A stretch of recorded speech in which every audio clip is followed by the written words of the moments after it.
Have you ever seen a character so consumed by their own desires that they inevitably seal their own fate? It is a classic narrative arc, especially in the world of crime films, where ambition can quickly turn into a deadly obsession. Nicky Santoro's insatiable greed was not just a character trait, it was the very engine of his destruction.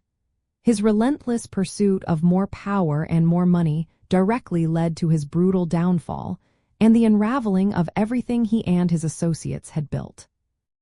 The core mechanism behind Nicky's unraveling was simple yet profound, an inability to recognize boundaries or exercise self-control. In the intricate, hierarchical world of organized crime, there are unwritten rules about how much one can take and how much violence is necessary. Nicky's greed made him blind to these limits. He believed the rules did not apply to him, constantly pushing boundaries and escalating conflicts. This was not merely about wanting riches.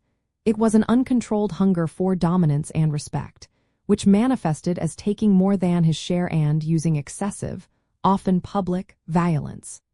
This behavior did not just earn him money, it earned him enemies and, more critically, it turned him into a serious liability for the very people who put him in power. So, how did this play out in practice? Nicky's greed propelled him into a cycle of increasingly reckless actions. He would muscle in on established operations, demanding a cut of profits that were not rightfully his, often through intimidation or extreme violence. For example, his constant skimming of the casino's profits, beyond what was sanctioned by the Chicago outfit, was a direct act of greed. He also allowed his crew to run wild, engaging in high-profile criminal activities like home invasions and murders, which drew unwanted attention from law enforcement and, crucially, from the mob bosses. These actions, all fueled by his desire for more, alienated key players and demonstrated a fundamental disrespect for the delicate balance of power and profit within the organization. An insider detail here is understanding the concept of juice in the mob world. While the term usually refers to the exorbitant interest on a loan, in Nicky's case, it also symbolizes the extra, unauthorized money he was taking, the vig, or percentage he believed he was entitled to beyond the agreed-upon shares. This was not just pocketing a few dollars. It was a blatant violation of trust and an overt challenge to authority. The juice he took was not just financial. It was the power he exerted by force, disregarding the established chain of command and the unwritten laws that governed their illicit empire.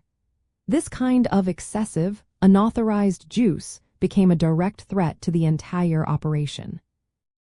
Ultimately, Nicky Santoro's story is a stark illustration that, in the brutal landscape of organized crime, unchecked greed is a self-inflicted wound. It showcases how a desire for more, when devoid of discipline and respect for hierarchy, can transform a formidable force into its own worst enemy. The lesson is clear.